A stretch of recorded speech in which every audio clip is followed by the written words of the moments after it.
My name is Hallie Duncan, and when I was 17, I experienced homelessness for over a consecutive year. Over this year, I was able to learn what these homeless people truly go through and their experiences with homelessness. There were nights where I did sleep in my car and where I didn't know where I was going to stay at night. But still, I was able to graduate high school, and now I go to college here at Boise State. When I was homeless, I experienced just a fraction of what other people go through. But experiencing this firsthand has allowed me to advocate for change and look for possible solutions. Homelessness is a persistent issue that affects children's, families, communities, and individuals. It's time to take preventative action and to stop the homelessness epidemic and keep people happy, safe, and healthy. So, how are we going to solve this issue? The Housing First model is an approach to assist the homeless by providing permanent housing with no readiness requirements so that the individual can improve their quality of life and pursue their goals. Now, you might be thinking, we can't just give all of these homeless people houses. The Housing First model does prioritize individuals who are chronically ill, mentally incapacitated, and substance abusers who have experienced repeated or chronic homelessness. This is why we have developed other preventative programs such as rapid rehousing, permanent supportive housing, and transitional housing. These programs can be used along with the Housing First model to ensure that as many individuals are being kept as safe as possible while still trying to ensure the best quality of life. So, how do we know these programs work?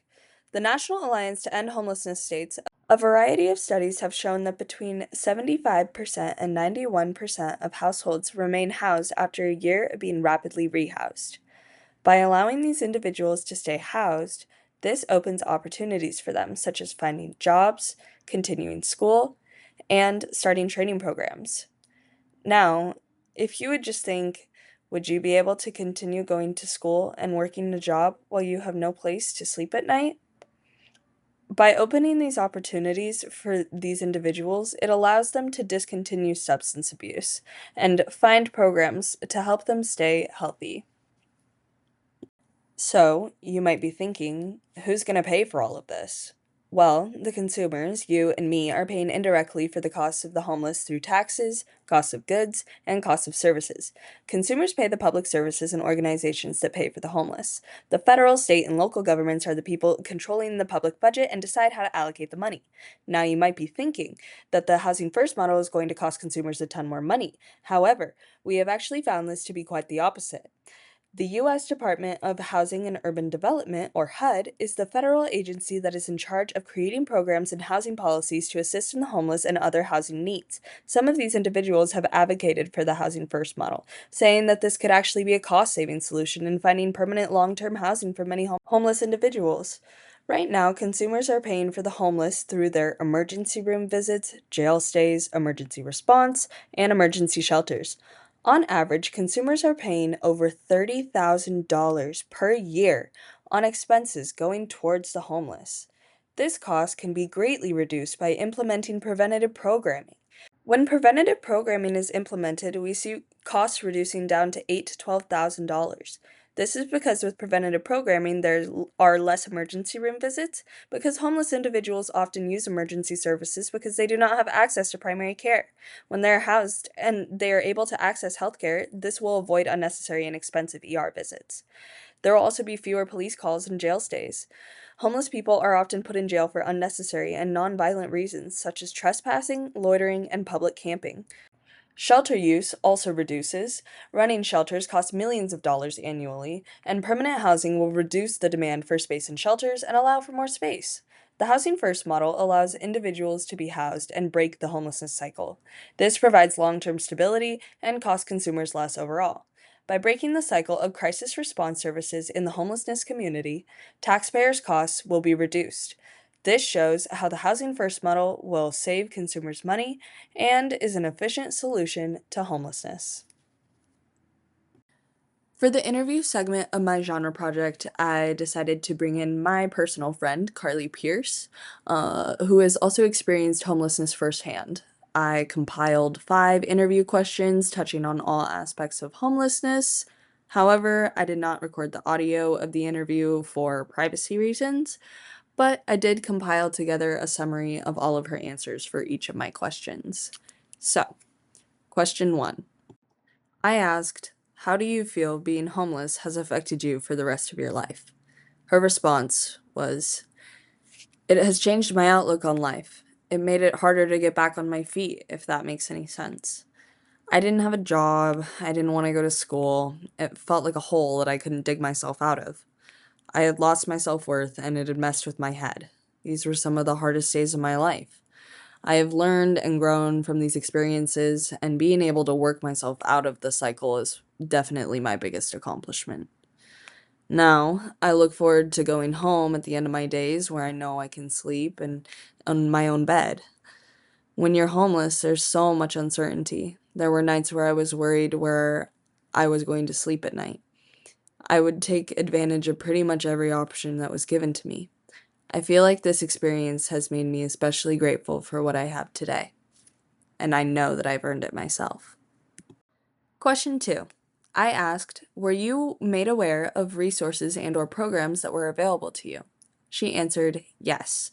I was lucky enough to have the social worker at my high school provide me with several resources, such as gas money, food gift cards, and a list of shelters that I could go to if I ever needed. She said that she'd be able to provide me with warm clothes, and we had a food pantry at my high school that was available for everyone. I was completely unaware of any of these resources and options until they were made available to me. I wish these programs were talked about more so that individuals who are too afraid to speak up can still have the same opportunities. In high school, I feel like I understand not feeling comfortable telling adults and peers about homelessness, understanding the importance and that it is okay to ask for help, and this needs to be implemented in more schools. They can make students comfortable by doing this and by providing these resources to everyone regardless of their situation. Question 3. I asked her, what did you find the most difficult to do while staying in school while you were homeless? She answered, I feel like the hardest thing to do was trying to care about my schoolwork.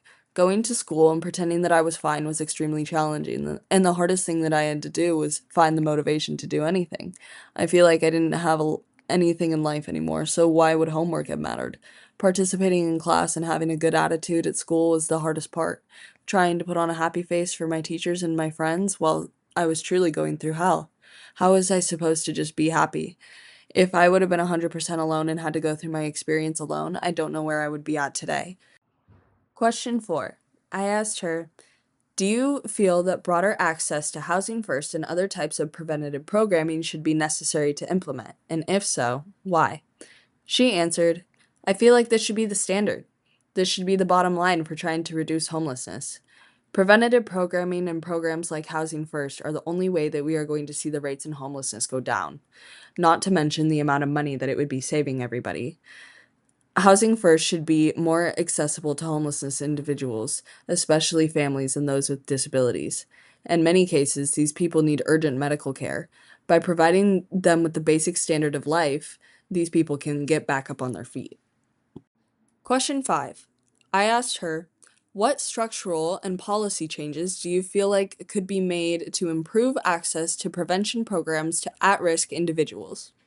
She answered, I think more awareness should be made around the topic of preventative homelessness programming and how it's so cost effective and reduces rates significantly. I think that if more people realize this, then we would be able to fight homelessness one step at a time. The government could even provide specific funding for individuals who are homeless, raising awareness over the different options that are provided to the homeless, such as rapid rehousing and public funding and other types of government assistance that are necessary for the community. Ensuring that the homeless are made aware of these opportunities and how they can take the steps to breaking that cycle.